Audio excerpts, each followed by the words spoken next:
yang bermanfaat, yang menerangi umat, membimbing generasi, dan menguatkan bangsa.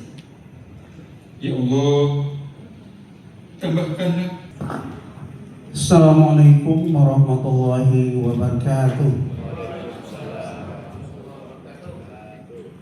Dengan memohon rahmat dan ridho Allah yang Maha Kuasa, Tuhan yang Maha Esa, pada hari ini Kamis 23 April tahun 2026, Senat Universitas Tulang Bawang Lampung menyelenggarakan sidang Senat luar biasa, sidang Senat terbuka dalam rangka pengukuhan guru besar Profesor Dr. Hasan Basri, Sarjana Sosial, Magister Sains.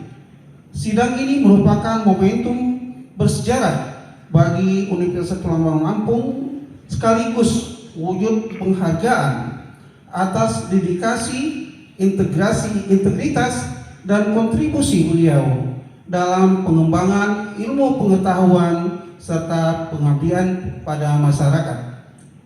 Dengan mengucap Bismillahirrahmanirrahim atas nama Senat Universitas Tulang Bawang Lampung, dengan ini saya nyatakan sidang Senat terbuka pengukuhan guru besar Profesor Dr. Hasan Basri, Sarjana Sosial, Magister Sains secara resmi dibuka. Assalamualaikum warahmatullahi wabarakatuh. PT.KP garing 2006 tentang kenaikan jabatan akademik atau fungsional dosen dengan rahmat Tuhan Yang Maha Esa, Menteri Pendidikan Tinggi, Sains dan Teknologi, menimbang dan seterusnya, mengingat dan seterusnya, memperhatikan dan seterusnya, memutuskan, menetapkan ke-1, Pegawai Negeri Sipil atas nama Hasan Basri, NIP garing NUPTK 19681219994031018 garing 7944746647137002. Tempat tanggal lahir Lampung 12 Juni 1968. Pendidikan tertinggi S3, pangkat golongan ruang, pembina tingkat 1 4B, jabatan Lektor Kepala, TMT 1 Juni 2008, unit kerja Lembaga Layanan Pendidikan Tinggi Wilayah 2 pada Universitas Tulang Bawang. Terhitung mulai tanggal 1 Januari 2026, dinaikkan jabatannya menjadi profesor atau guru besar dalam ranting ilmu atau kepakaran, komunikasi massa dan komunikasi interpersonal. Kedua, pegawai negeri sipil yang bersangkutan diberikan tunjangan jabatan sesuai dengan perundang-undangan yang berlaku. Ketiga, asli keputusan ini disampaikan kepada pegawai negeri sipil yang bersangkutan. Ditetapkan di Jakarta pada tanggal 22 Januari 2026. Menteri Pendidikan Tinggi, Sains dan Teknologi Republik Indonesia, ditandatangani Destempel Brian Yulianto. Atas rahmat Allah Subhanahu wa Ta'ala, Tuhan Yang Maha Esa, serta rasa penuh syukur dan bangga, kami Senat Universitas Tulang Bawang Lampung pada hari ini, Kamis 23 April tahun 2026, mengukuhkan Saudara Profesor Dr. Hasan Basri, Sarjana Sosial, Magister Sains, sebagai guru besar ilmu komunikasi, kepakaran komunikasi, massa dan komunikasi interpersonal dengan pangkat golongan 4B. Berdasarkan surat keputusan Menteri Pendidikan Tinggi, Sains dan Teknologi nomor 1721/M/KPT 2026 tentang kenaikan pangkat akademik fungsional dosen menjadi profesor, guru besar dalam ranting ilmu kepakaran komunikasi massa dan komunikasi interpersonal. Semoga Allah Subhanahu wa Ta'ala, Tuhan yang Maha Esa, memberikan bimbingan, kekuatan, keberkahan, ridho, dan senantiasa langkah beliau. Amin ya rabbal alamin. Assalamualaikum warahmatullahi wabarakatuh. Saya dilahirkan di Lampung Timur, tepatnya di Sukadana. Lahir tanggal 12 Juni tahun 1968. Saya setelah mendapatkan pendidikan SMP saya di Sukadana, saya melanjutkan SMA-nya. Bismillahirrahmanirrahim. Assalamualaikum warahmatullahi taala wabarakatuh. Salam sejahtera bagi kita semua. Tabik pun. Yang terhormat Ketua Senat, Sekretaris, dan anggota Senat Universitas Tulang Bawang. Yang terhormat Ketua Yayasan Ahmad Hidayat SE, Pembina, Pengurus Yayasan Pendidikan dan Ilmu Pengetahuan Indonesia Lampung. Yang terhormat Rektor Dr. Andes Ahmad Mulyono dan Wakil Rektor dan seluruh jajarannya. Yang saya hormati Kepala LLDT Wilayah 2 Bapak Profesor Dr. Ishak Iskandar MSc. Yang terhormat para dekan Program Studi Lembaga UPT Lingkungan Universitas Tulang Bawang. Yang terhormat tenaga pendidikan Universitas Tulang Bawang, Sivitas Akademika Universitas Tulang Bawang. Yang terhormat para hadirin dan tamu undangan, sahabat dan kerabat yang terkasih, yang berbahagia. Yang saya hormati Bapak Gubernur yang diwakili oleh siapa itu ya? Saya lupa namanya. Pak Lukman Pura. Yang saya hormati juga, saya nggak perlu sebutkan namanya karena saya tidak tahu namanya dari lama. Punten Kang Lukman. Ya. Yang saya hormati juga ada di sini sahabat saya, Kepala Dinas Tenaga Kerja Pak Agus Nurul, Kepala Dinas Pertanian, dan Kepala Dinas Pariwisata Pak Tony,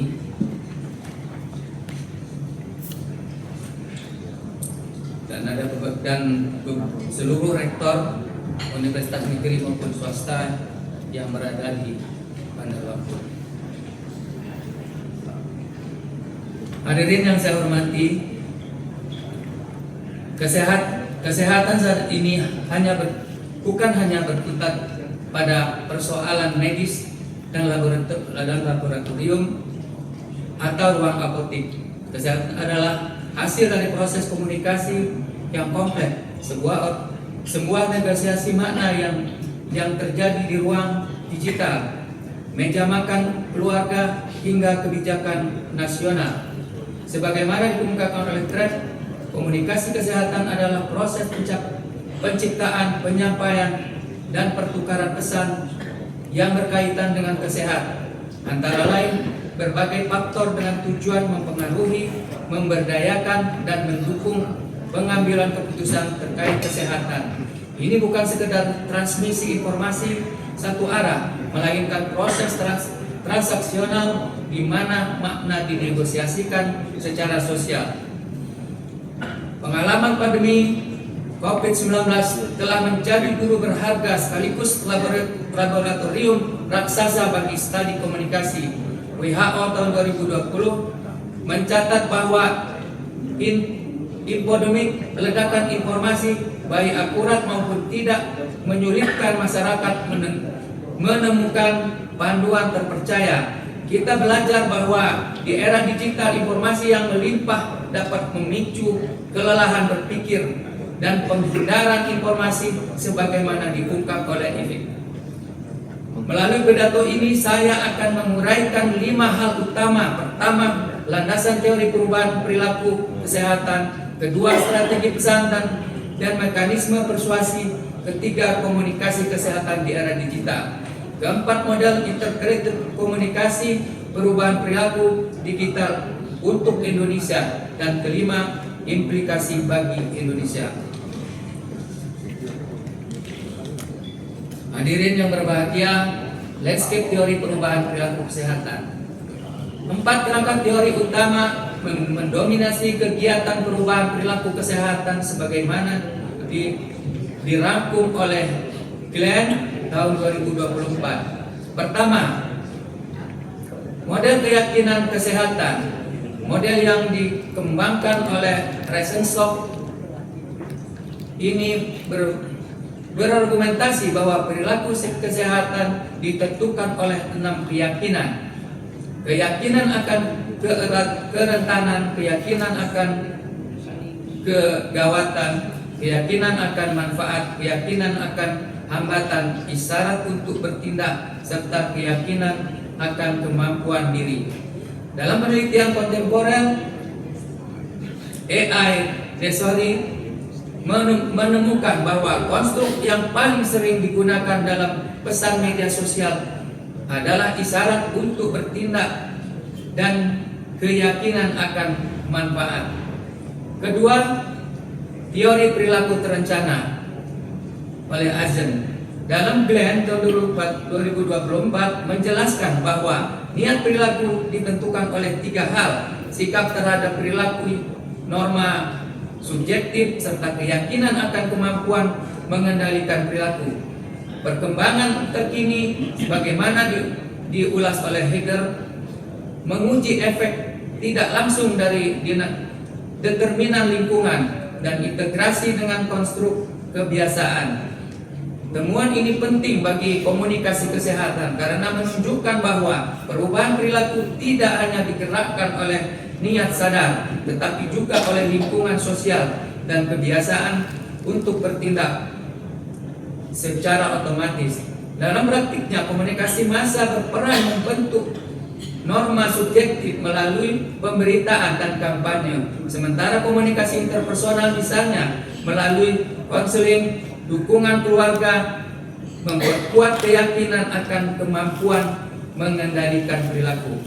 Ketiga, teori kognitif sosial oleh Bandura menekankan determinisme timbal balik antara faktor pribadi, perilaku, dan lingkungan. Konsep sentral adalah kemampuan diri yang bersumber dari 4 hal: pengalaman menguasai sesuatu, pengalaman melalui pengamatan, bujukan verbal, serta keadaan jasmani dan perasaan.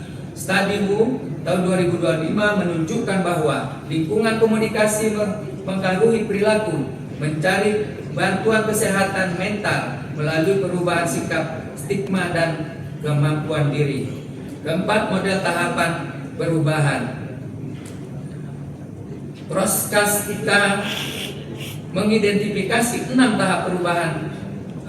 Pre-contemplation, belum sadar perlu berubah; kontemplasi, melalui berpikir untuk berubah; preparation, bersiap untuk bertindak; dan action, untuk bertindak; maintenance, mempertahankan perubahan; dan transmission, perubahan permanen. Setiap tahap memerlukan pendekatan komunikasi yang berbeda. Hadirin yang saya hormati, kritik utama terhadap pendekatan klasik adalah bahwa ia terlalu menekankan aspek rasional dan individual, mengabaikan konteks sosial, budaya, struktural. Oleh karena itu, saya mengajak bahwa beralih ke pendekatan sosial ekologis yang memandang perilaku kesehatan sebagai hasil interaksi antara faktor individu, hubungan interpersonal, komunitas, organisasi, kebijakan publik. Hadirin yang mulia, strategi pesan dan mekanisme persuasi. Setelah memahami teori perubahan perilaku, pertanyaan krusialnya berikut adalah bagaimana merancang pesan kesehatan yang efektif. Disinilah keahlian dalam komunikasi massa dan komunikasi interpersonal benar-benar diuji. Dalam komunitas massa, kita berhadapan dengan khalayak luas, anonim, dan tersebar. Pesan harus dirancang agar menarik perhatian, mudah diingat, dan dapat menjangkau jutaan orang sekaligus. Sementara dalam komunikasi interpersonal, kita berhadapan dengan individu atau kelompok kecil. Pesan harus disesuaikan dengan konteks, karakteristik pribadi, hubungan timbal balik antara komunikator dan komunikan. Berdasarkan riset mutakhir, saya akan menguraikan 5 strategi pesan yang masing-masing memiliki aplikasi dalam kedua ranah komunikasi tersebut.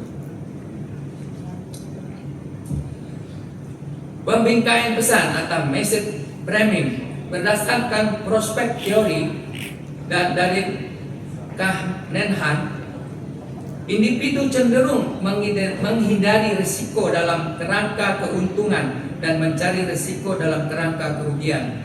Namun, systematic review oleh Gong menemukan bahwa framing berupa keuntungan dan kerugian tidak memiliki efek yang jelas terhadap vaksinasi HPV. Efektivitas pembingkaian bergantung pada konsep, jenis perilaku, dan ketertarikan audiens. Studi Guan mengungkap interaksi penting pesan non-naratif lebih efektif untuk audiens dalam tahap pre-kontemplasi. Komunikasi risiko dan ketidakpastian. Sowell membuktikan bahwa mengakui ketidakpastian justru meningkatkan kepercayaan publik. 4 unsur kunci agar pengakuan ketidakpastian justru meningkatkan publik. 1. Adanya pernyataan alasan ketidakpastian. 2. Hadirnya jaminan bahwa ketidakpastian normal. 3. Adanya informasi kapan perubahan diberikan. Dan 4. Adanya komitmen memberikan pembaharuan. 3. Bentuk pesan, narasi versus statistik. Guan 2025 menunjukkan bahwa efektivitas bentuk pesan bergantung pada tahap perubahan audiens. Narasi bekerja melalui mekanisme terhanyut dalam cerita, rasa terhubung dengan tokoh, dan keterlibatan emosional. Kedudukan statistik memberikan kredibilitas ilmiah dan presisi. Keempat, tentang emosi. Model proses paralel yang diperluas oleh White menjelaskan 2 jalur danger control proses atau pengendalian bahaya menjadi ancaman tinggi dan efikasi tinggi, serta peer control proses pengendalian pengakuan ketika ancaman tinggi tetapi efikasi rendah. Studi Enangama menunjukkan bahwa ketidakseimbangan antara ancaman dan efikasi menghasilkan respon peer control yang kontraproduktif. Di era kecemasan tinggi, daya tarik atas harapan menjadi alternatif penting sebagaimana diteliti oleh Hing. Kelima, tentang kredibilitas sumber. Studi eksperimental Lee dan Xi mengungkap bahwa pesan dari sumber tunggal yang teridentifikasi meningkatkan kepatuhan yang tinggi dan yang datang dari orang terdekat secara sosial mengungguli ahli profesional. Kredibilitas sumber memiliki 3 dimensi: keahlian, dapat dipercaya, dan niat baik. Oleh Roswell menunjukkan bahwa audiens secara aktif menggunakan informasi kredensial untuk mengevaluasi sumber. Hadirin yang saya hormati, komunikasi kesehatan di era digital. Setelah membahas strategi pesan, mekanisme persuasi, kini tiba saatnya kita memasuki ranah yang paling dinamis dan penuh ketegangan, yaitu komunikasi kesehatan di era digital. Era digital tidak hanya mengubah saluran komunikasi dan dari tatap muka dan media tradisional menjadi plafon daring, tetapi juga mengubah cara pesan diproduksi, didistribusikan, dan dikonsumsi. Dalam konteks ini, komunikasi massa dan komunikasi interpersonal tidak lagi berdiri sendiri sebagai ranah yang terpisah. Media sosial misalnya adalah ruang di mana pesan massa menjadi personal melalui algoritma personalisasi, dan percakapan personal menjadi massa melalui fitur berbagi dan membagi ulang. Oleh karena itu, memahami dinamika algoritma ruang game atau echo chamber, viralitas dan literasi digital menjadi keharusan bagi komunikator kesehatan massa. Saya akan menguraikan 4 fenomena kunci yang membentuk landscape komunikasi kesehatan digital. Algoritma media sosial menciptakan gabungan informasi atau filter bubble dan ruang gema atau echo chamber yang memperkuat keyakinan yang sudah ada. Studi Almeida dan kawan-kawan menginformasi bahwa algoritma rekomendasi berorientasi dengan polarisasi konten. Analisis psikoanalisis oleh V. Selva menunjukkan bahwa informasi palsu berfungsi sebagai alat menghasilkan makna yang dalam kelangkaan makna. Viralitas konten kesehatan mendorong penyederhanaan anak ekstrim yang dramatisasi emosional. Fenomena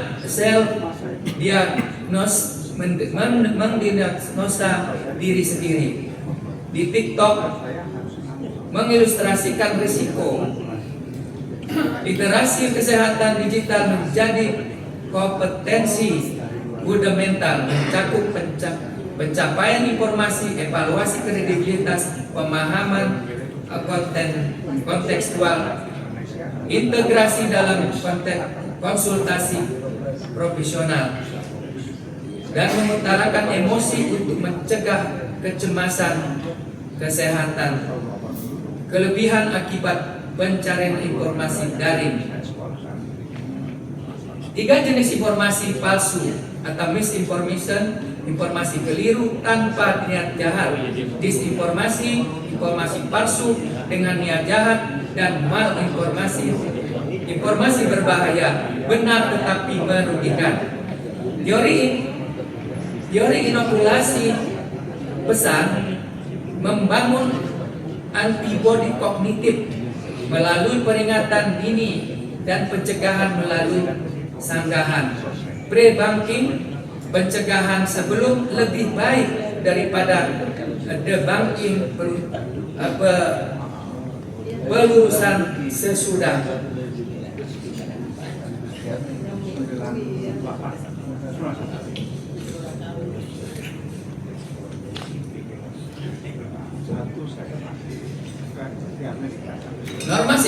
Norma sosial digital juga mengalami perubahan yang sangat mendasar. Dalam literatur psikologi sosial dikenal 2 jenis norma. Pertama, deskriptif norm atau norma gambaran, yaitu persepsi kita tentang apa yang biasa dilakukan kebanyakan orang dalam situasi tertentu. Misalnya, jika kita melihat banyak tetangga memakai masker, kita cenderung ikut memakai masker juga. Kedua, injunctive norm, yaitu norma larangan, yaitu persepsi kita tentang apa yang seharusnya dilakukan apa yang disetujui atau tidak disetujui oleh masyarakat. Misalnya kita tahu bahwa merokok di tempat umum tidak disetujui, sehingga kita menahan diri.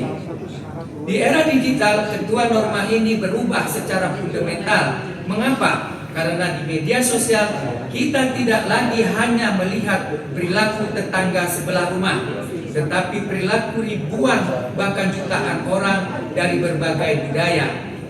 Visibilitas perilaku menjadi lebih jauh tinggi. Setiap unggahan, like dan share adalah sinyal norma kecepatan perubahan norma.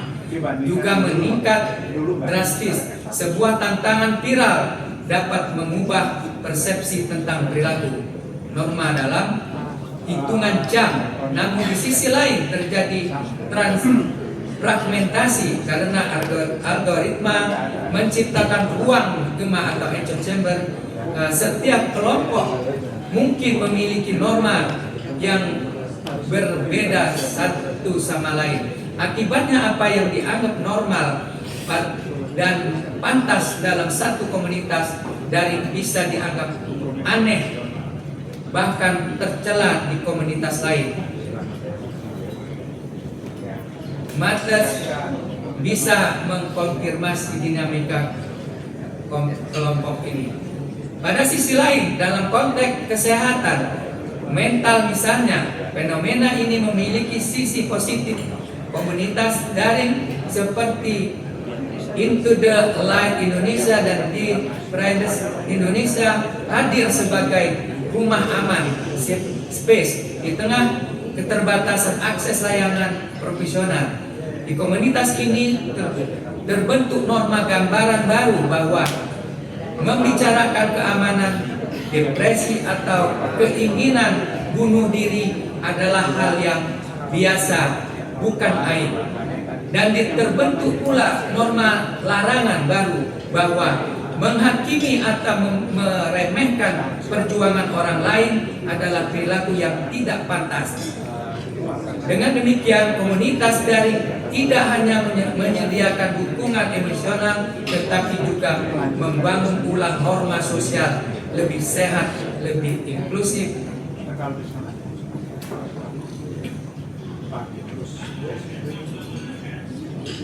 Hadirin yang saya hormati, ini model integratif komunikasi perubahan perilaku digital.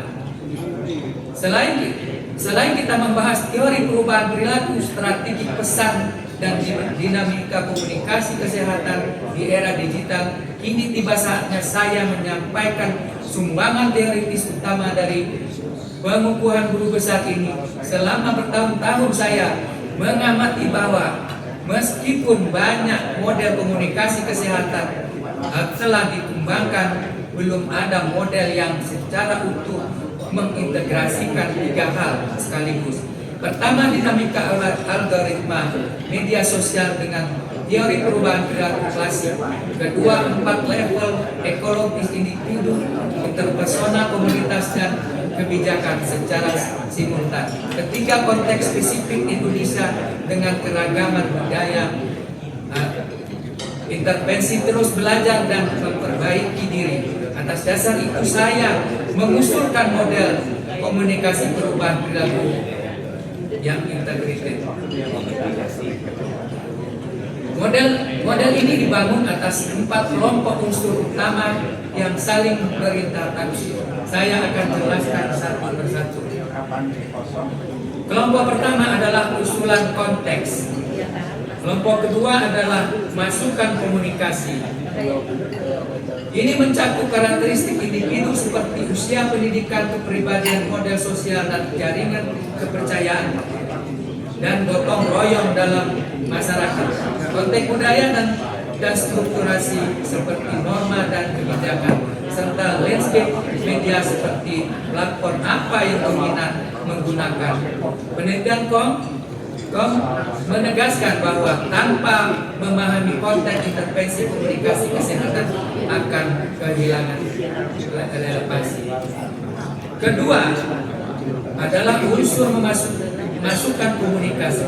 Inilah jantung dari keahlian saya sebagai guru besar komunikasi massa dan komunikasi interpersonal. Unsur ini mencakup sumber pesan, strategi pesan, kanal distribusi, apakah media sosial, televisi atau percakapan tatap muka, serta tingkat personalisasi atau penyesuaian pesan secara pribadi. Telah menunjukkan bahwa kombinasi yang tepat dari unsur ini sangat menentukan efektivitas komunikasi. Kelompok ketiga adalah unsur proses psikologis. Ini adalah mekanisme internal menjadi jembatan antara pesan yang diterima dan perilaku yang dihasilkan, yang mencakup persepsi risiko keyakinan akan kemampuan diri. Kelompok keempat adalah unsur hasil atau outcome, adalah tujuan akhir dari seluruh upaya komunikasi kesehatan. Melalui perubahan pengetahuan, perubahan sikap dan perubahan niat sehingga perubahan perilaku nyata masyarakat pada akhirnya dampak kesehatan jangka panjang seperti menurunkan angka kesakitan atau kematian. Mengingatkan bahwa kita tidak boleh berhenti pada perubahan niat saja, tetapi harus terus mengukur perilaku aktual. Hadirin yang berbahagia, apa yang membuat teori ini berbeda dengan model-model sebelumnya? Jawabannya adalah siklus personalisasi adaptif. 6 langkah yang saya adaptasi dari kerangka Angels yang dikembangkan oleh Elsit. Siklus yang bersifat interaktif dan berkelanjutan. Artinya, intervensi tidak pernah selesai, tetapi harus belajar dan memperbaiki diri. Langkah pertama, enroll dan segmen. Kita mengelompokkan audien berdasarkan kebutuhan, karakteristik, dan tahap perubahan mereka. Kedua, kita mengembangkan keterlibatan ringan melalui pesan yang tepat sasaran, bisa berupa posting media sosial yang menarik atau sekedar pesan singkat WhatsApp dari kader kesehatan. Tujuannya agar audien mulai memperhatikan. Yang ketiga, guide behavior, yaitu keterlibatan ringan. Kita menentukan audien menuju perubahan perilaku nyata di dunia nyata. Misalnya, dari menonton video tentang bahaya rokok, lalu mendaftar ke klinik berhenti merokok. Disinilah komunikasi interpersonal, pendampingan, konseling, dukungan melainkan peran yang tidak tergantikan. Keempat, anchor habit, perubahan jangka pendek perlu diingat menjadi kebiasaan jangka panjang. Kelima, generate evidence, yaitu sepanjang proses kita mengumpulkan data melalui pemantau waktu nyata, dan data ini memberitahu kita apa yang berhasil dan apa yang tidak. Keenam, expand employ with AI. Dengan mempertimbangkan bantuan kecerdasan buatan artificial intelligence, kita menyesuaikan strategi secara adaptif untuk pengguna baru, asalkan kita tetap menjaga agar terpusat pada manusia. Hadirin yang saya hormati, dua unsur penguat kunci dalam model ini adalah literasi digital dan kepercayaan. Tanpa kemampuan masyarakat untuk menilai kredibilitas informasi digital, pesan terbaik sekalipun akan sia-sia. Tanpa perencanaan kepada sumber dan sistem kesehatan, tidak ada komunikasi yang akan berhasil. Dengan teori ini, saya berharap kita tidak lagi memisahkan komunikasi dan massa dan komunikasi interpersonal sebagai dua ranah yang terpisah. Di era digital, keduanya harus berjalan beriringan. saling menguatkan dan bersama-sama membangun masyarakat yang lebih sehat, lebih cerdas, dan lebih berdaya. Implikasi bagi Indonesia, hadirin yang saya hormati, negara kita memiliki keberagaman yang luar biasa dalam hal ini geografi, budaya, bahasa, tingkat literasi digital. Keberagaman ini bukan sekedar tantangan logistik, tetapi keniscayaan yang harus direspon dengan pendekatan fleksibel dan kontekstual. Apa arti semua ini bagi Indonesia? Pertama, analisa kelayak yang mendalam menjadi keharusan sebelum merancang kampanye apapun. Jangan mengasumsikan bahwa apa yang berhasil di Jakarta akan berhasil di Papua.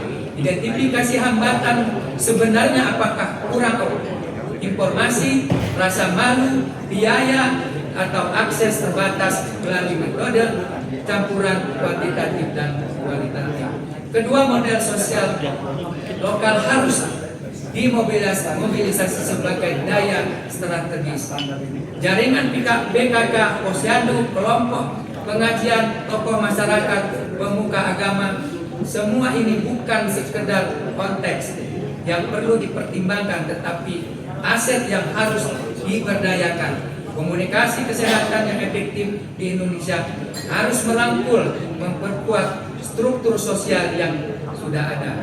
Ketiga, kesenjangan digital bukanlah sekedar masalah teknis, tetapi isu ketidakadilan kelompok keberpenghasilan rendah, masyarakat pedesaan, lanjut usia, penyandang disabilitas bersiko semakin tertinggal jika intervensi hanya dirancang untuk mereka yang sudah melek digital. Literasi kesehatan digital harus menjadi bagian integrasi dan setiap program. Keempat, kolaborasi multi pihak tidak bisa dielakkan.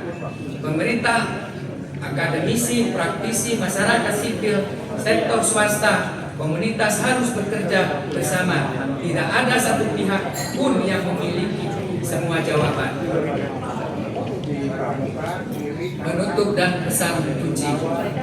Hadirin yang saya hormati, sebagai penutup pidato ini, saya ingin menyampaikan 6 pesan kunci. Pertama, komunikasi kesehatan adalah fondasi ketahanan masyarakat. Pandemi COVID-19 mengajarkan bahwa sistem kesehatan yang tangguh tidak hanya membutuhkan rumah sakit dan apotek, tetapi juga komunikasi yang efektif dan masyarakat yang tangguh. Ketika informasi yang benar sulit ditemukan dan kepercayaan pada institusi terkikis, intervensi media terbaik sekalipun dapat gagal. Teknologi hanyalah alat, bukan pengganti kemanusiaan.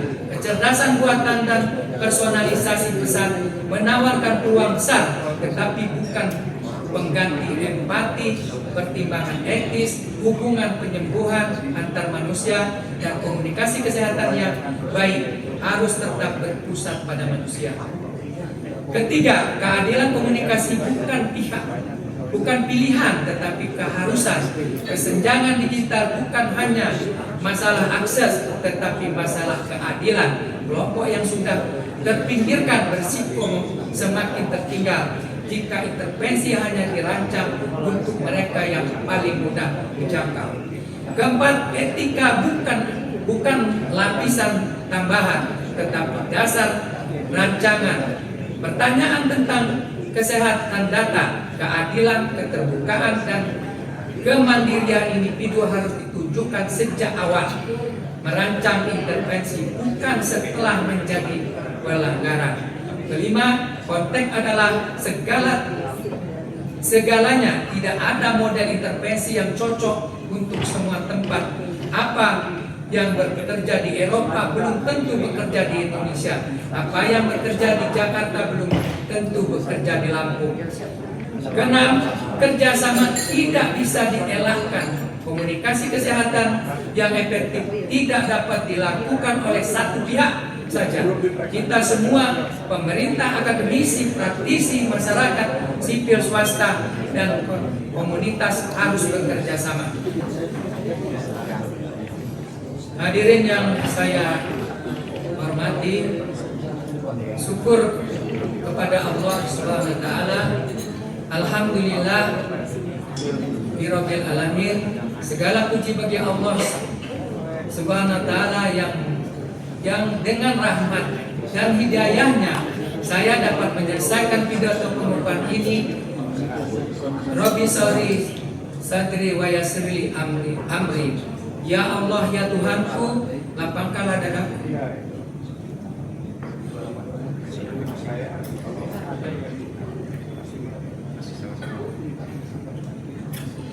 Dan mudahkanlah urusanku. Semoga ilmu yang saya sampaikan menjadi amal jariah. Ucapan terima kasih kepada kedua orang tua saya,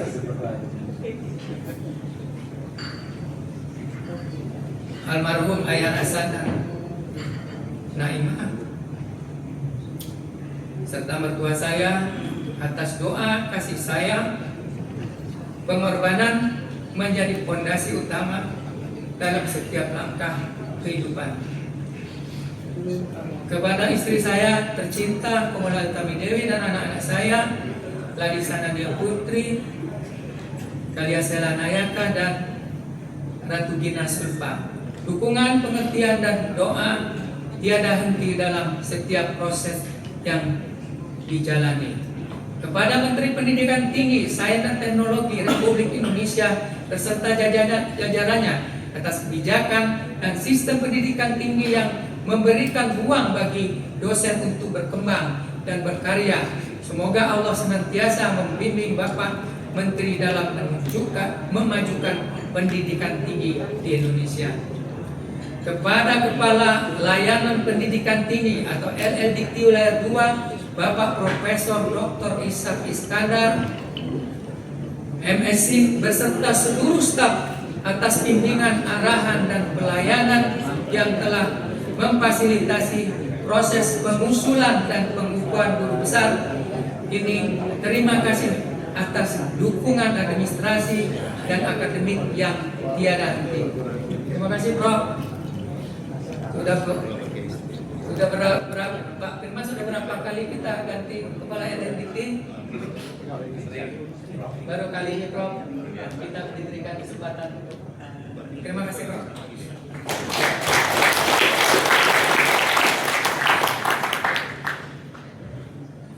Kepada Ketua Yayasan, Pembina Yayasan, Pengawas, dan seluruh jajarannya, saya ucapkan terima kasih telah diberikan kesempatan untuk bernaung di Universitas Tulung Bawang.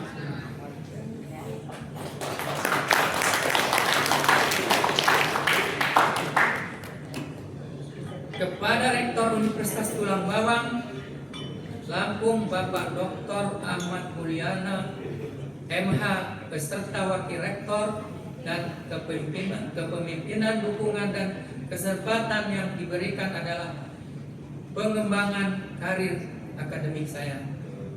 Terima kasih, Pak Mul. Tanda tangannya nggak susah.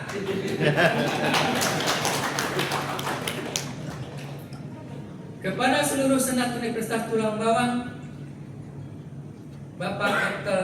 Samsuar SSI MT, beserta seluruh anggota Senat atas peran, dukungan, dan kontribusi dalam proses akademik dan pengambilan kebijaksanaan di lingkungan universitas. Para dekan, wakil dekan, dan jajarannya program studi UPT dan seluruh karyawan UTB atas kerjasamanya, dukungan, kontribusi dalam pencapaian lingkungan akademik yang kondusif. Kepada guru, dosen, dan pembimbing saya sejak dan sekolah dasar program Doktor Ilmu atas ilmu bimbingan dan keteladanan telah memberikan selama perjalanan akademik ini. Pada sahabat, kolega sejawat, dan kebersamaan, dukungan, dan kerjasama yang telah terjalin selama ini. pada Bung Agus, Bung Lukman, ya, Pak Ustadz Romli, dan yang lain, Ketua Alumni IPB, Ketua Alumni IKA Unpad Lampung. Nggak datang ya Pak Andi? Ada.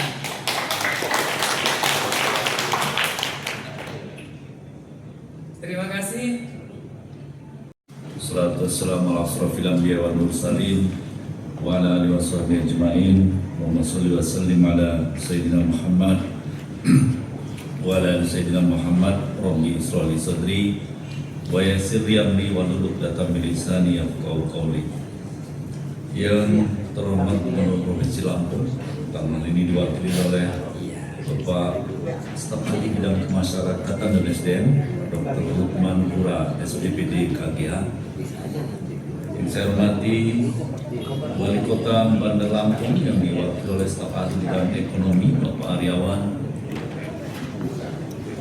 pejabat pimpinan tinggi Pratama di Provinsi Lampung maupun Kota Bandar Lampung.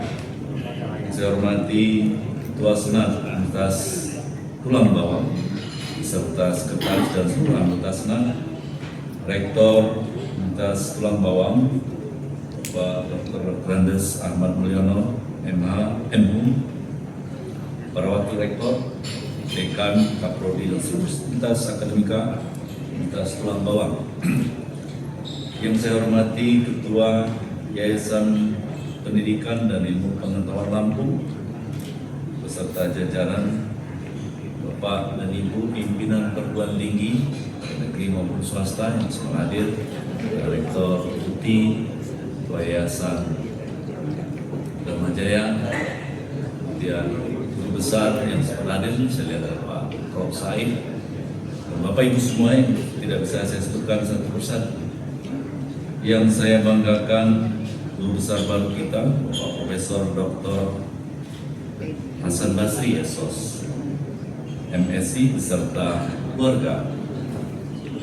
Pertama-tama, mari kita selalu bersyukur kepada Allah Subhanahu wa Ta'ala, Tuhan Yang Maha Kuasa, atas izinnya pada pagi hari ini kita bisa hadir di dalam satu momen yang sangat sakral di lingkungan pendidikan tinggi, yaitu pengukuhan guru besar.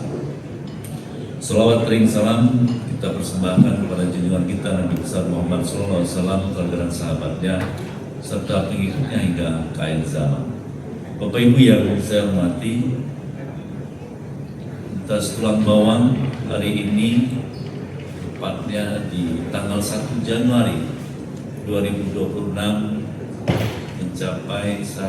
mendapatkan capaian yang luar biasa, khususnya dalam karir dosen, di mana salah satu dosen yang mengabdi di Universitas Tulang Bawang mencapai jabatan akademik tertinggi menjadi guru besar atau profesor. Jabatan ini tentu bukanlah dengan mudah diraih. Kita lihat bagaimana perjalanan Prof. Hasan Basri untuk mencapai jabatan akademik tertinggi bukan diraih dalam waktu satu malam, tapi dalam ketekunan bertahun-tahun, pada akhirnya sampai juga beliau pada jabatan akademik profesor atau guru besar. Oleh karena itu, makna mendalam yang ada pada jabatan akademik guru besar salah satunya adalah bagaimana guru besar itu menjadi teladan bagi dosen-dosen lain, tidak hanya di perguruan tinggi tersebut, tapi juga di tengah-tengah masyarakat. Bidang ilmu yang diampu oleh Prof. Hasan Basri adalah komunikasi, ilmu komunikasi massa, khususnya komunikasi interpersonal. Dalam paparan beliau tadi, saya mendapatkan beberapa catatan penting. Salah satunya bagaimana beliau meneliti, mengajukan satu teori baru untuk melakukan komunikasi massa di bidang kesehatan. Saya tentu tidak akan mengupas bagaimana komunikasi massa di bidang kesehatan, apalagi karena ilmu saya tidak ada hubungan hubungannya dengan komunikasi massal atau komunikasi kesehatan. Saya ingin melihatnya dari perspektif penyelenggaraan pendidikan tinggi, khususnya di Indonesia dalam konteks program Dikti Saintek berdampak. Bapak Ibu yang saya hormati, Prof. Hasan Basri yang saya banggakan, pencapaian seorang dosen dalam jabatan akademik tertinggi yaitu guru besar itu secara bersamaan dianugerahi jabatan guru besar, tapi juga sekaligus dibebani dengan tugas yang tidak ringan. Mengapa? Dalam konteks akademik tentu guru besar terus dituntut untuk menghasilkan karya-karya ilmiah, baik itu nanti dalam bentuk paper yang dipublikasikan di media, baik jurnal maupun di tingkat internasional maupun nasional, tetapi secara bersamaan dalam program Dikti Saintek berdampak, hasil kerja, penelitian, pengabdian dari dosen ataupun bahkan guru besar itu diharapkan menyentuh langsung pada kebutuhan masyarakat kita. Oleh karena itu, guru besar diharapkan menjadi pionir. Guru besar berada di front line, di depan, untuk menghubungkan kampus dengan dunia industri, dunia usaha, sekaligus juga memecahkan persoalan-persoalan yang ada di tengah-tengah masyarakat. Saya sangat berharap bahwa dengan kepakaran dari Prof. Hasan Basri di bidang komunikasi massa, komunikasi interpersonal, capaian-capaian apapun yang terdapat di Universitas Tulang Bawang itu bisa disampaikan kepada khalayak, baik itu dunia usaha, dunia industri, pemerintah daerah maupun masyarakat luas, sehingga keberadaan UTB tidak hanya berdampak secara internal bagi mahasiswa, dosen dan sivitas akademika, tetapi dengan Dikti Saintek berdampak, keberadaan UTB itu menyentuh pada lini-lini sosial yang ada di tengah-tengah masyarakat kita. Tugas berat sebagai guru besar yang berada di front line, di lini terdepan untuk menjadi guru besar yang berdampak di tengah-tengah masyarakat. Yang kedua, Bapak Ibu, seperti kita tahu di tengah-tengah masyarakat kita, dalam budaya yang demikian dinamis, ketika seseorang mendapatkan jabatan akademik, guru besar atau profesor, maka status sosialnya seakan-akan dia paling semuanya. Ketika dia hadir di tengah masyarakat, tidak peduli profesor bidang apapun dia, maka masyarakat akan menganggap dia tahu segalanya. Ini kadang-kadang menyebabkan seorang guru besar terjebak pada status sosial, sehingga melahirkan sindrom, namanya sindrom toga. Sindrom toga itu adalah bukan penyakit medis, tapi dia penyakit psikologis. Indikasinya adalah ketika seseorang punya sindrom toga, guru besar punya sindrom toga, dia merasa lebih dari yang lain, sehingga rentetannya nanti dia akan berhenti untuk mengupgrade ilmu pengetahuannya. Dia merasa sudah selesai, sudah sampai pada puncaknya. Padahal tadi saya sampaikan, tugas berikutnya bukan sekedar terus menimba ilmu, mempertajam analisis, tapi juga harus turun di tengah-tengah masyarakat. Ketika seseorang punya sindrom toga, maka dia akan merasa lebih baik dari yang lain.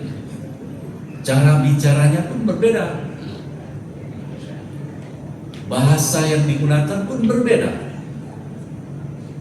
Nah, dan ini yang saya berharap bahwa Prof. Hasan Basri justru mengubahnya dengan kepakaran di bidang komunikasi. Seyogyanya bahasa yang digunakan ketika kita punya audiens yang berbeda juga dengan bahasa yang berbeda. Tetapi ketika kita punya sindrom toga, bahasa kita terlalu ilmiah, bahkan kadang-kadang tidak ada satupun yang paham dengan apa yang kita ucapkan, dan dengan cara itu yang bersangkutan merasa lebih baik dari yang lainnya. Sindrom toga biasanya menjangkiti mereka yang sudah mencapai jenjang jabatan akademik tertentu ataupun memperoleh gelar akademik tertentu. Jangan sampai nanti Prof. Hasan Basri ketika di tengah-tengah masyarakat, di dalam komunitas, ada undangan, nggak ada profnya, nggak mau hadir dia. Ada sambutan tidak disebutkan profnya, protes ya. Susah dapat prof itu. Nah, padahal bukan itu tujuan kita. Tujuan kita adalah seorang guru besar menjadi teladan yang akan memberikan dampak di tengah-tengah masyarakat. Yang ketiga, Bapak Ibu sekalian, pendidikan tinggi kita saat ini sedang menghadapi satu tantangan yang luar biasa.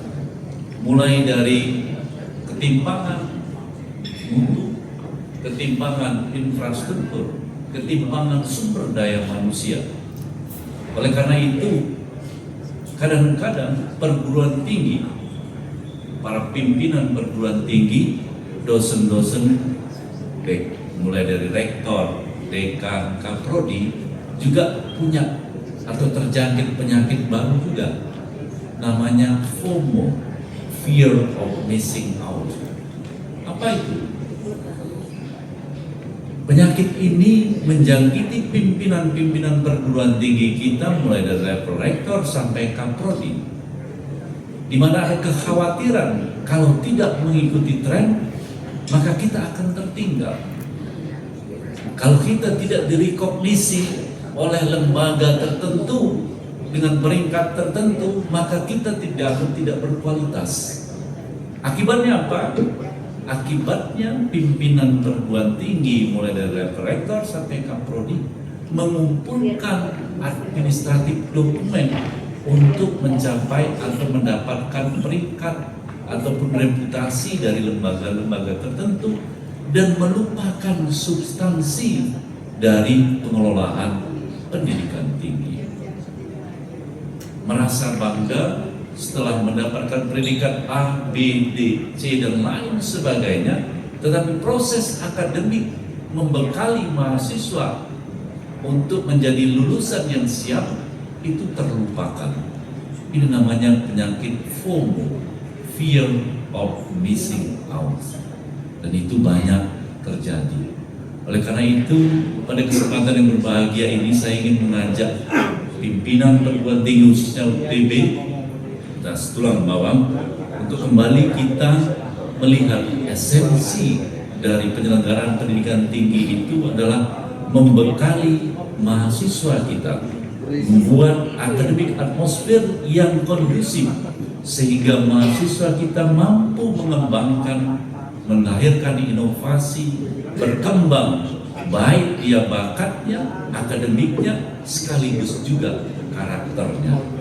Tidak perlu kita repot-repot mencari label A, B, dan C, karena sesungguhnya label itu akan dengan sendirinya kita dapat ketika proses internal kita bisa berjalan dengan maksimal.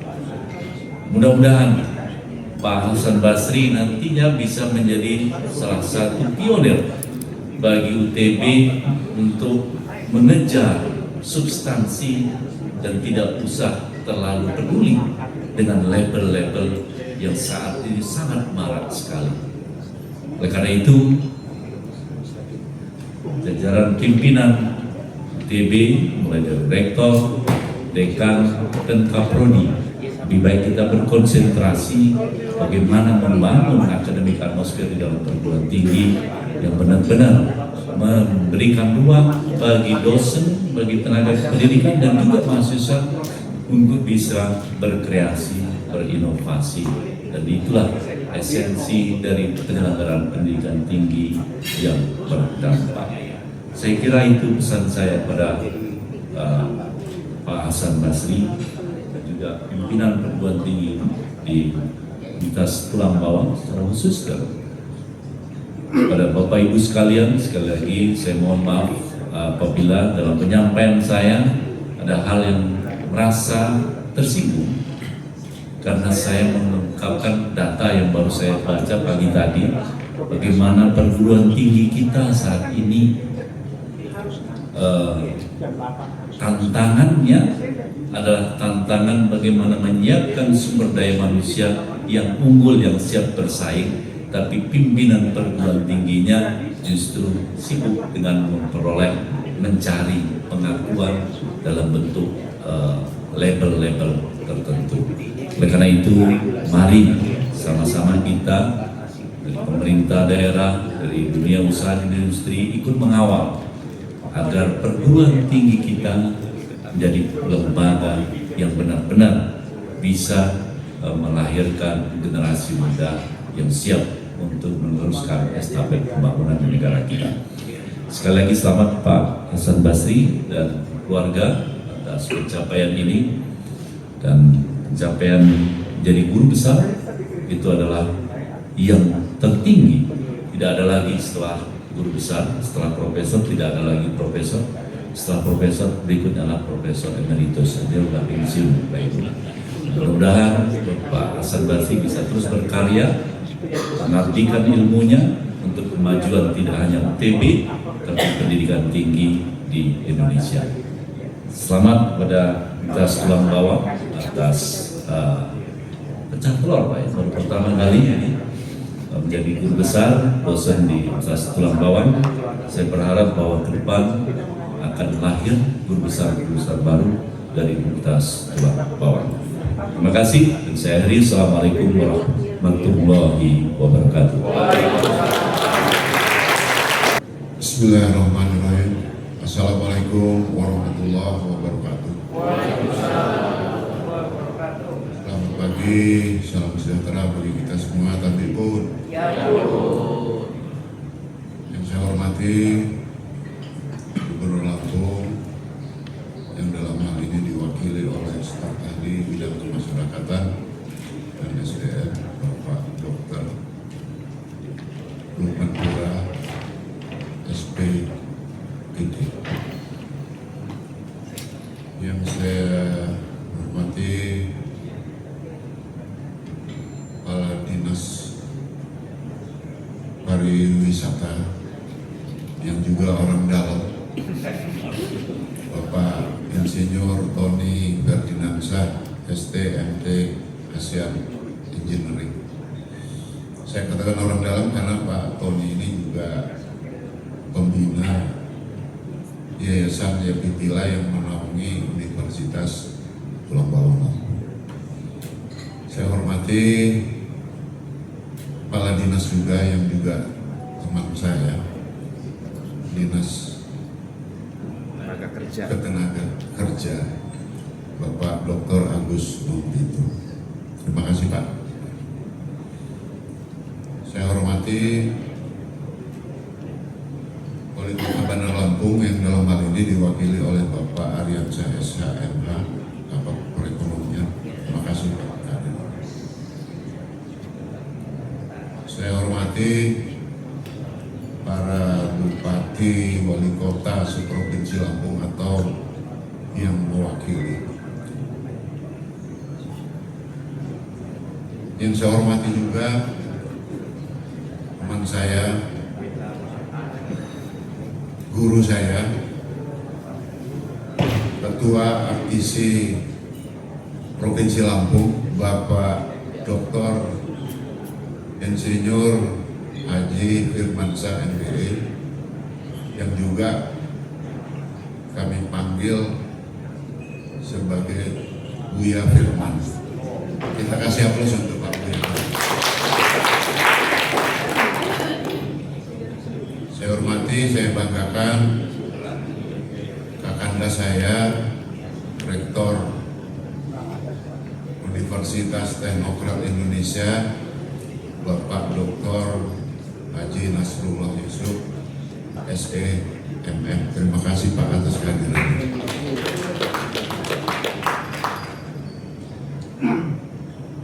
Saya hormati Rektor perguruan tinggi swasta atau yang mewakili yang tidak dapat saya sebutkan satu persatu, dan juga banyak profesor yang hadir ini juga di sini. Ini yang gak asing di saya, ini guru saya juga pada waktu saya melanjutkan S2 di Unila, Bapak Profesor Dr. Insinyur Sugeng P. Haryanto. Terima kasih Pak Sugeng. Aplaus untuk Pak Sugeng. Sehat ya Pak Sugeng ya? Alhamdulillah. Alhamdulillah. Teman saya juga ini, dosen UIN, yang juga belum lama meraih gelar profesor, Ibu Profesor Dr. Fitrianti MAG. Terima kasih atas kehadirannya. Kita kasih aplaus untuk itu. Ada juga perwakilan dari Unpad Pak Hasan, Profesor Dr. Iwan Setiawan. Mohon berdiri Pak.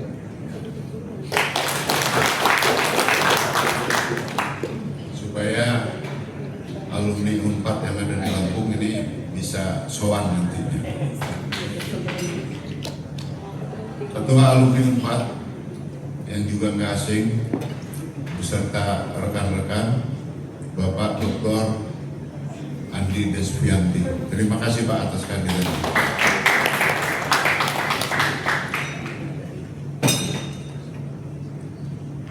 Wabil khusus Ibu Pembina Yayasan, Ibu Rafiah Hasan Dia. Terima kasih atas kehadirannya. Ketua Yayasan Yabibila Bapak Ahmad Hidayat SE, serta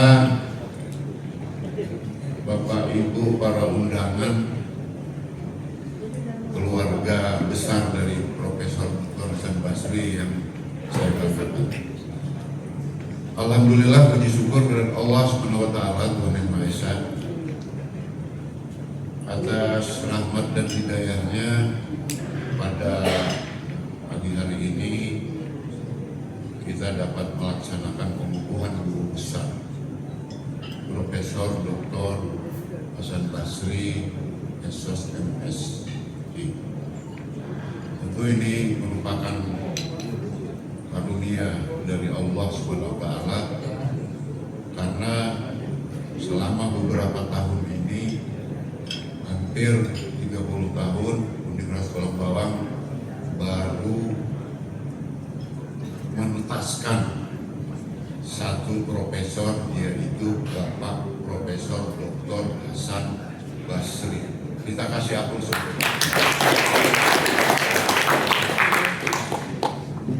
Sebagaimana disebutkan oleh Bapak Kepala Lembaga tadi, bahwa untuk meraih gelar profesor itu perlu dedikasi, perlu kerja keras yang sedemikian rupa. Bahkan kalau saya hitung-hitung apa yang dikatakan oleh Pak Hasan tadi, itu sudah dimulai lama, tetapi entry point-nya dimulai dari 2018. Kalau kita hitung berarti untuk mencapai gelar profesor itu untuk Pak Hasan Basri ini dibutuhkan waktu 8 tahun. Kalau dikonversi 8 tahun itu, S1 4 tahun, S2 2 tahun, kemudian S3 3 tahun, 9 tahun. Berarti setara profesor itu untuk meraih gelar itu membutuhkan waktu setara dengan waktu yang diperoleh untuk gelar S1, S2, S3. Luar biasa, kita kasih aplaus lagi.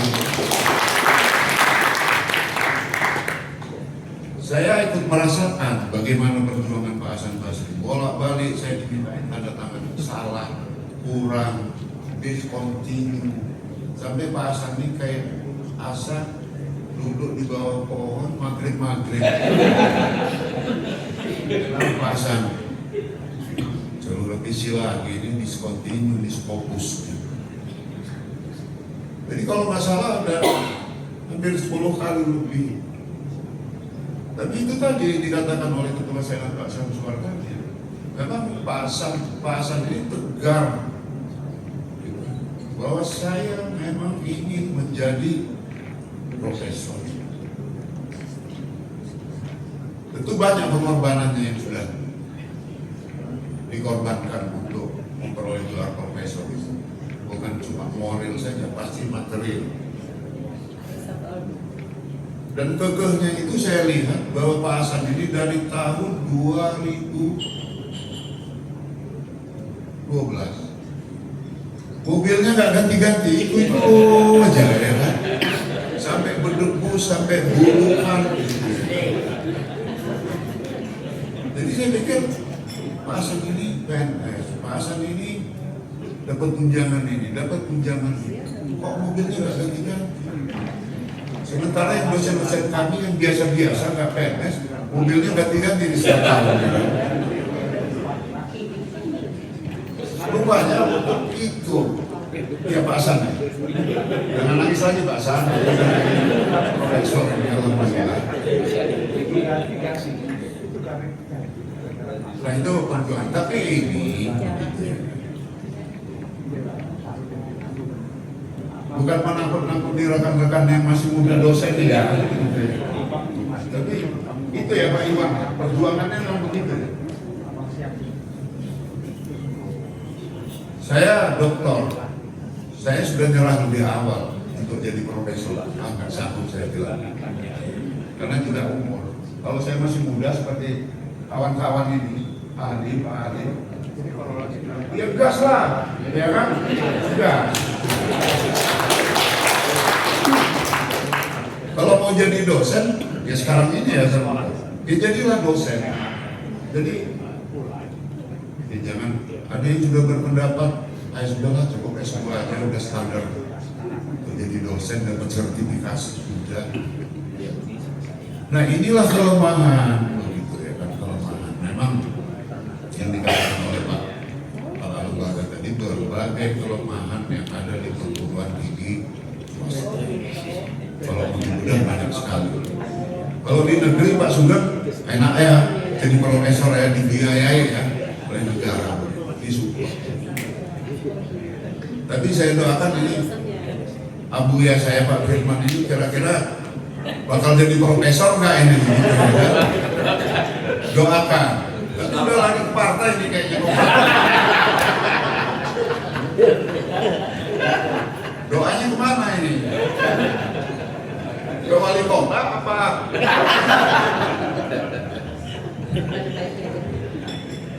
Ikut rektor aja lah ya. Kita dukung Pak.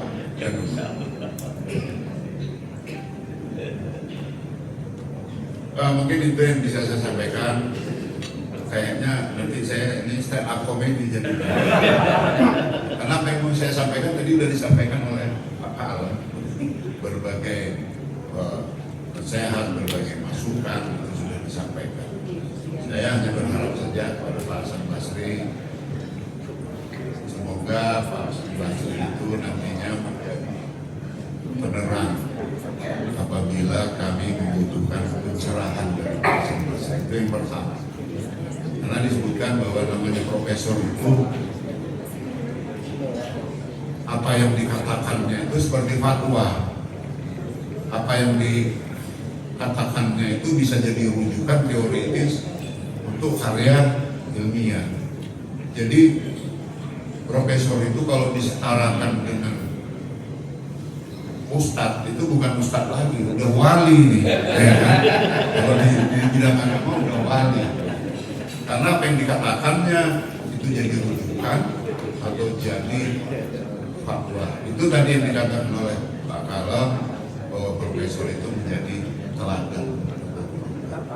Dan mudah-mudahan dengan gelar profesor ini dapat memberikan manfaat dan kemajuan bagi Universitas Tulang Bawang Lampung. Mungkin itu saja, lebih kurangnya saya mohon maaf. Terima kasih atas kehadiran semuanya. Billahi taufiq wal hidayah. Wassalamualaikum warahmatullahi wabarakatuh.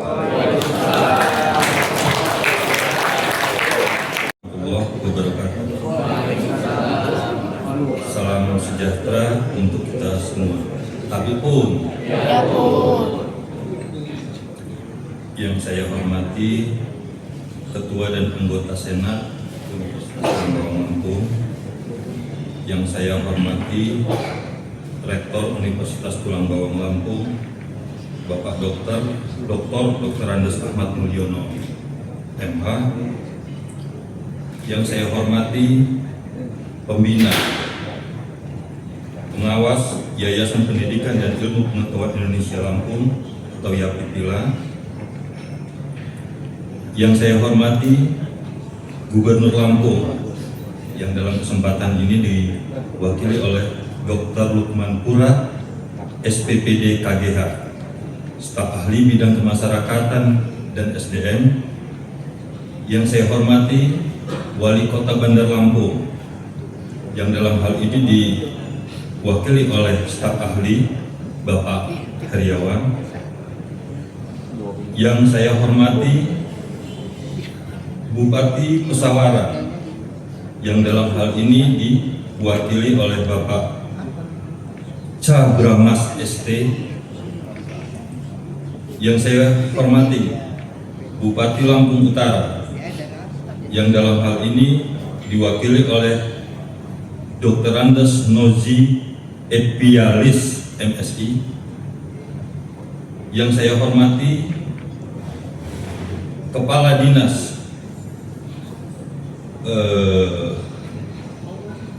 Tenaga Kerja Bapak Dr. Agus Nopiku, yang saya hormati Wali Kota Bandar Lampung, yang dalam hal ini diwakili oleh staf Wali Kota Bapak Heriawan, yang saya hormati Rektor Perguruan Tinggi dan swasta atau yang mewakilinya, yang saya hormati para undangan yang hadir pada hari ini. Yang pertama tentunya puji dan syukur terpanjatkan kehadirat Allah Subhanahu wa Ta'ala, Tuhan yang Maha Esa, atas limpahan rahmat dan karunia-Nya sehingga hari yang bersejarah ini dapat kita dapat hadir menyaksikan sidang Senat terbuka Universitas Tulang Bawang Lampung dalam rangka pengukuhan guru besar Profesor Dr. Hasan Basri SOS MSI. Salawat serta salam marilah senantiasa kita sanjung agungkan kepada Nabi Muhammad SAW, Rasulullah yang diutus membawa risalah Islam rahmatan lil alamin. Semoga kita kelak mendapatkan syafaat di yaumil akhir. Hadirin para undangan yang kami hormati, pada kesempatan yang penuh kebahagiaan ini, izinkan saya atas nama Yayasan Pendidikan dan Ilmu Pengetahuan Indonesia Lampung atau YAPIPILA menyampaikan rasa syukur dan penghargaan yang setinggi-tingginya atas terselenggaranya sidang Senat terbuka Universitas Tulang Bawang Lampung dalam rangka pengukuhan guru besar Profesor Dr. Hasan Basri SOS MSI. Pengukuhan guru besar ini bukan hanya sebuah pencapaian pribadi seperti tadi yang disampaikan oleh Bapak Kepala kedua Dikti, tetapi juga merupakan kebanggaan bagi yayasan, universitas dan masyarakat Lampung. Hal ini menegaskan komitmen kita bersama dalam membangun pendidikan tinggi yang berkualitas, berdaya saing, dan berakar pada nilai budaya negara. dan bangsa. Kami berharap dengan dikukuhannya Guru Besar Profesor Dr. Hasan Basri, Esos MSI, Universitas Tulang Bawang Lampung akan semakin memperkuat peran universitas dalam menghasilkan karya ilmiah, inovasi, serta kontribusi nyata bagi pembangunan daerah dan nasional. Hadirin yang saya muliakan, atas nama YAPIPILA kami mengucapkan selamat kepada Profesor Dr. Hasan Basri Esos MSI. Semoga amanah ini dapat dijalankan dengan penuh tanggung jawab, keikhlasan, serta komitmen terhadap pengabdian Tridharma Perguruan Tinggi.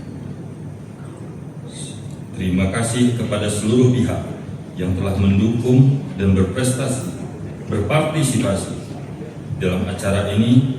Semoga Allah Subhanahu wa Ta'ala, Tuhan yang Maha Esa, senantiasa memberikan rahmat dan bimbingannya kepada kita semua. Amin ya rabbal alamin.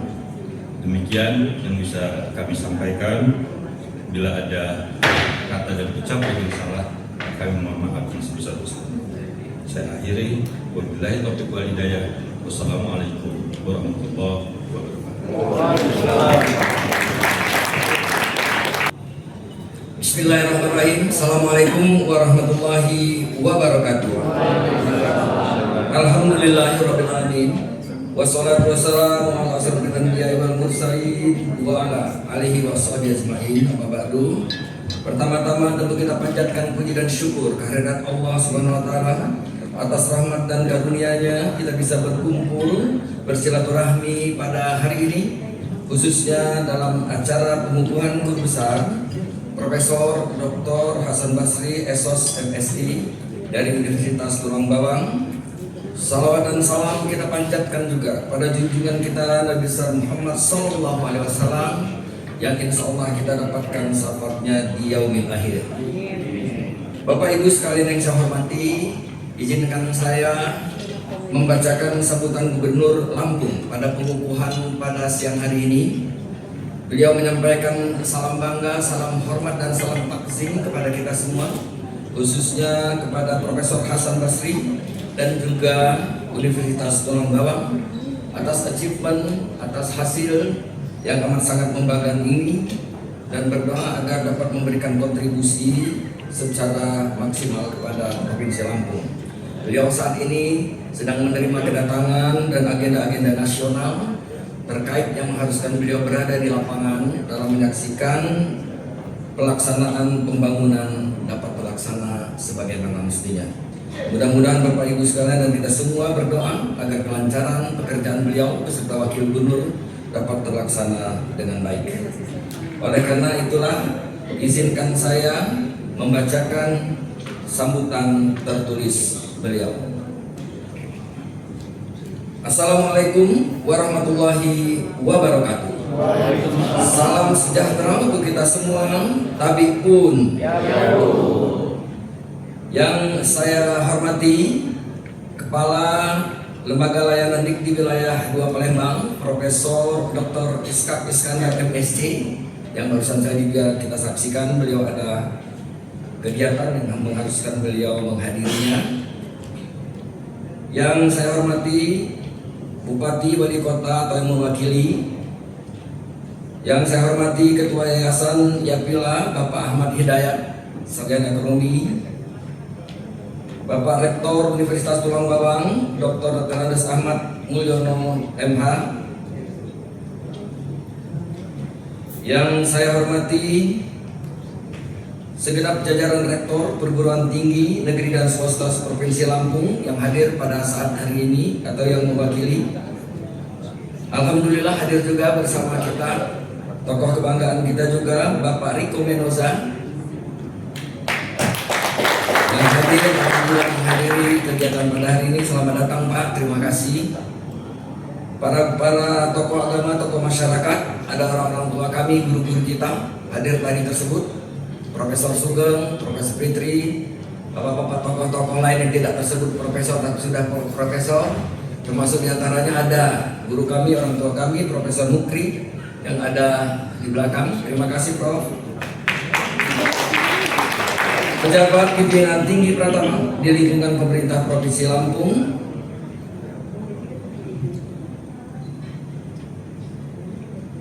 Profesor Dr. Hasan Basri, SOS, MSI, beserta keluarga, Sivitas Akademika Universitas Tulang Bawang, hadirin yang berbahagia. Puji syukur dan senantiasa kita persembahkan kehadirat Allah Subhanahu wa Ta'ala, Tuhan yang Maha Esa, yang telah memberikan kesehatan dan kesempatan sehingga kita hadir dalam momen yang bukan sekedar seremoni akademik, melainkan momentum intelektual yang sangat penting. Pengukuhan guru besar bukan hanya menandai puncak perjalanan akademik seseorang, tetapi juga menjadi awal dan tanggung jawab yang lebih besar sebagai penjaga marwah keilmuan dan pengarah masa depan peradaban.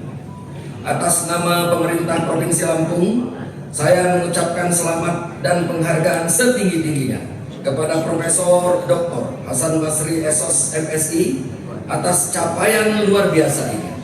Gelar guru besar adalah simbol dedikasi yang panjang, konsistensi, serta kontribusi nyata dalam pengembangan ilmu pengetahuan.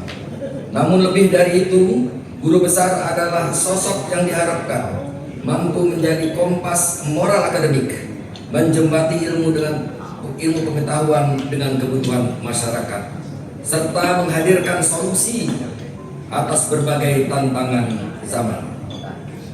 Hadirin yang saya hormati, saat ini kita tengah bergerak bersama dalam visi besar Lampung Maju. Visi ini bukan sekedar slogan, melainkan komitmen kolektif untuk membawa Lampung menjadi provinsi yang unggul, berdaya saing dan berkelanjutan. Dan kita semua sepakat kunci utama dari kemajuan tersebut adalah kualitas sumber daya manusia. Pemerintah Provinsi Lampung terus berupaya memperkuat sektor pendidikan melalui berbagai kebijakan nyata, di antaranya penghapusan biaya komite sekolah, penyelenggaraan pendidikan gratis, serta pembebasan ijazah yang tertahan agar anak-anak kita Lampung yang terhambat masa depannya dapat melangsungkan pendidikannya kembali. Namun kita juga harus berjujur bahwa masih terdapat tantangan yang perlu kita jawab bersama. Kesenjangan kualitas pendidikan antar wilayah masih ada. Keterkaitan antara dunia pendidikan dengan dunia kerja belum sepenuhnya selaras dan belum semuanya lulusan mampu melanjutkan ke jenjang pendidikan lebih tinggi. Untuk ini menunjukkan bahwa kita membutuhkan suatu lompatan besar, bukan sekadar perbaikan bertahap. Disinilah peran guru besar menjadi sangat penting.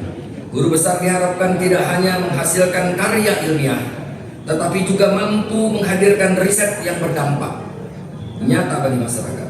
Riset yang menjawab kebutuhan daerah, yang mampu menjadi dasar dalam perumusan kebijakan, serta yang dapat mendorong lahirnya inovasi-inovasi baru. Kedepan kita harus memperkuat kolaborasi antara perguruan tinggi, pemerintah, dan dunia usaha. Tidak ada lagi ruang untuk berjalan sendiri-sendiri. Kampus harus terhubung dengan industri, dan pemerintah juga harus hadir sebagai fasilitator, sekaligus akselerator. Dengan kolaborasi yang kuat, kita dapat menciptakan ekosistem yang mendukung lahirnya inovasi dan mempercepat pembangunan.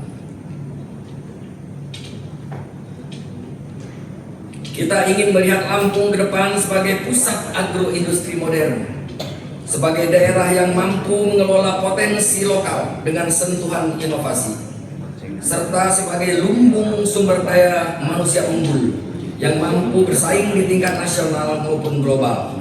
Dan untuk itu, semua perguruan tinggi harus menjadi jantung perubahan. Saya meyakini dengan hadirnya guru besar yang berkualitas, dengan kampus yang terus berbenah dan progresif, serta dengan generasi muda yang penuh semangat dan keberanian, Lampung tidak hanya akan maju, tetapi juga mampu melompat jauh ke depan. Hadirin sekalian yang saya hormati, sebelum mengakhiri sambutan ini, perkenankan saya menyampaikan sebuah pantun. Mohon ikut menjawab Pak Profesor Hasan. Nanti saya laporkan kepada Pak Gubernur nanti kalau ada yang tidak menjawab. Pergi ke, saya berani Pak beliau. Pergi ke kampus membawa buku. Semangat belajar tanpa ragu. Guru besar hadir cahaya ilmu. Wujudkan komunikasi yang bermutu.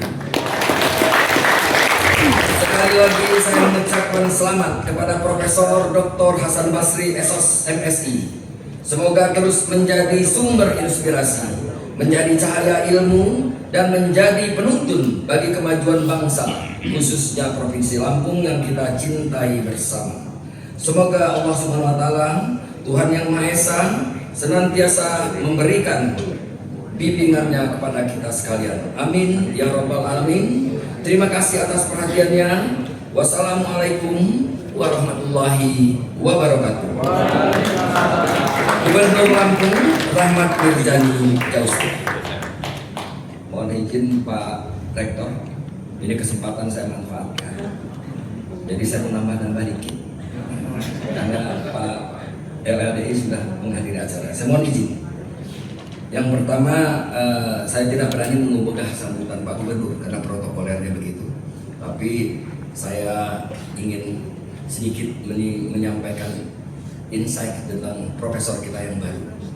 Yang pertama, Bapak Ibu sekalian, saya tidak membayangkan 40 tahun yang lalu kami bersama kawan-kawan lulus SMA bertemu, ya namanya orang Lampung ya, kalau kita di tempat orang kadang makan kurang, segala kurang. Beliau ini kan sering kumpul di asrama Lampung Bandung, ya kalau mungkin ada namanya di situ sama Profesor Admi dan sebagainya. Jadi saya tidak membayangkan beliau mencapai achievement ini, Pak Rektor. Dan saya mendapat tugas dari malam, kaget juga. Saya yang membacakan sambutan Pak Gubernur di depan sahabat saya, keluarga saya yang mendapat gelar akademik tertinggi ini. Jadi memang merupakan suatu berkah, suatu amanah, suatu rezeki bagi kami, didasari atas silaturahmi yang terjaga bertahun-tahun. Ada hadir Pak Agus, kemudian juga kawan-kawan yang lain ada, dan juga ada ketua kami nih, Prof. Firman dari Bandung, Kang Andi Desviandi.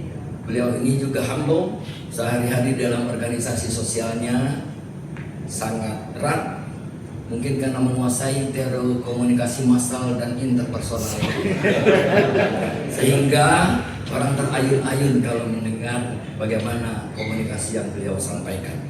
Termasuk diantaranya sejawat-sejawat kepala dinas OPD ini, Pak Mulyadi, Pak Agus, kawan-kawan yang sejawatnya. Mungkin dibekali juga Pak Rektor sama teori komunikasi yang beliau kuasai.